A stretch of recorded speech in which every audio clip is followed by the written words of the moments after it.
Olá a todas e todos, eu sou bolsista CNPq-PIBIC Ações Afirmativas e venho, por meio desse vídeo, divulgar a pesquisa de iniciação científica que venho desenvolvendo. O título da minha IC é Fontes Documentais para a História da População Negra em Ouro Preto, 1850 a 1897. Esse recorte temporal foi escolhido pois a IC dá enfoque na vida e nas experiências de liberdade de mulheres e homens negros durante o período pré- e pós-abolição. E 1850 é um ano muito significativo para a emancipação da população negra no Brasil, pois nesse ano é decretada a Lei Eusébio de Queiroz, que põe fim ao tráfico de escravizados entre África e Brasil. Já 1897 é um ano significativo para o município de Ouro Preto, pois nesse ano há a transferência da capital do Estado mineiro de Ouro Preto para Belo Horizonte. E essa ruptura, essa transferência, vai gerar vários impactos para Ouro Preto. É importante frisar também que essa pesquisa está vinculada ao GT Emancipações e Pós-Abolição em Minas Gerais.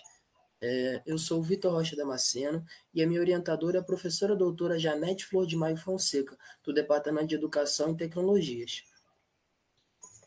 Bom, o objetivo dessa IC é levantar fontes primárias para os estudos sobre a presença negra em Ouro Preto na segunda metade do século XIX, com foco, como eu já havia dito, na vida e nas experiências de liberdade de sujeitos negros.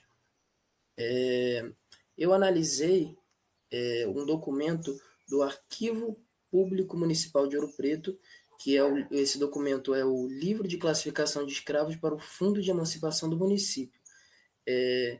Os fundos de emancipação de escravos, eles foram criados em 1871, junto à Lei do Ventre Livre, e o Império do Brasil, a partir dessa data, ele passou a arrecadar dinheiro para fundos municipais que anualmente libertavam escravizados.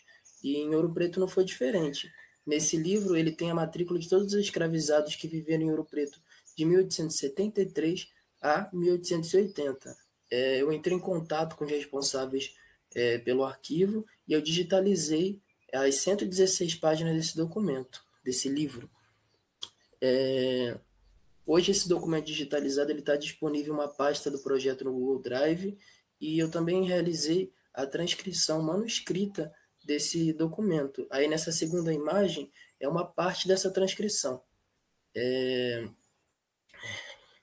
Com essa transcrição também e com a digitalização, eu fiz uma análise, né, e fui recolhendo vários dados.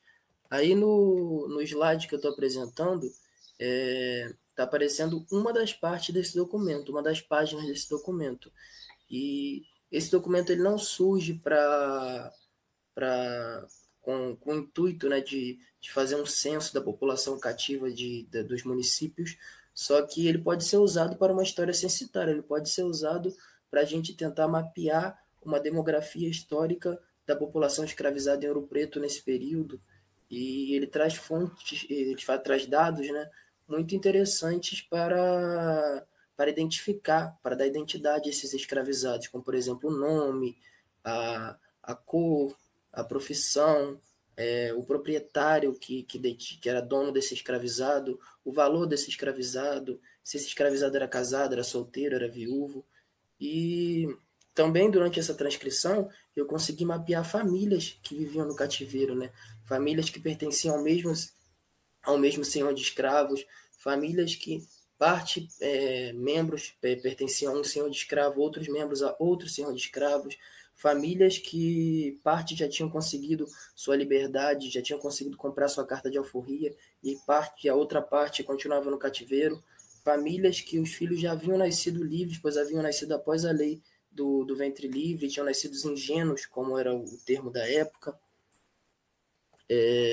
As dificuldades que eu tive para realizar essa pesquisa foram pelo fato de eu nunca ter tido com nenhum contato com nenhum documento do século XIX. Foi o primeiro documento do século XIX, um documento manuscrito que eu tive que aprender essa paleografia, essa escrita antiga, tanto a caligrafia, que é diferente, tanto os termos oitocentistas. Só que toda essa dificuldade acabou se tornando um aprendizado, né?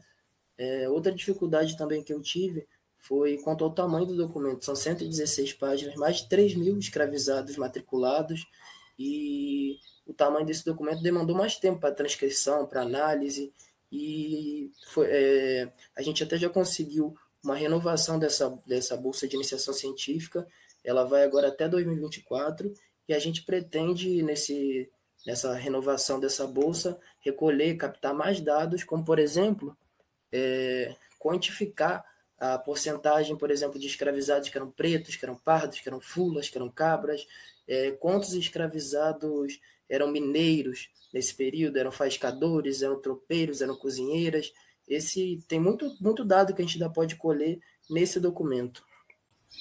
Concluindo, eu posso identificar que essa pesquisa tem contribuído para ampliar os debates e os estudos sobre a presença negra em Ouro Preto e sobre o período das emancipações e do pós-abolição, que por muito tempo foi negligenciado, sofreu um apagamento historiográfico, principalmente porque por esses períodos evidenciarem muito a agência histórica de sujeitos negros, né?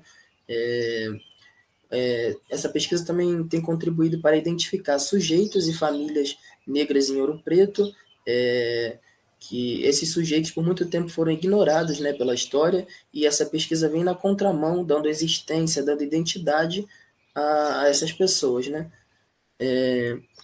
Eu gostaria de agradecer a existência dessa pesquisa à Universidade Federal de Ouro Preto, ao SEAD, ao DET, ao próprio FOP, ao GT Emancipações e Pós-Abolição e ao Núcleo de Estudos Afro-Brasileiros e Indígenas da Universidade Federal de Ouro Preto.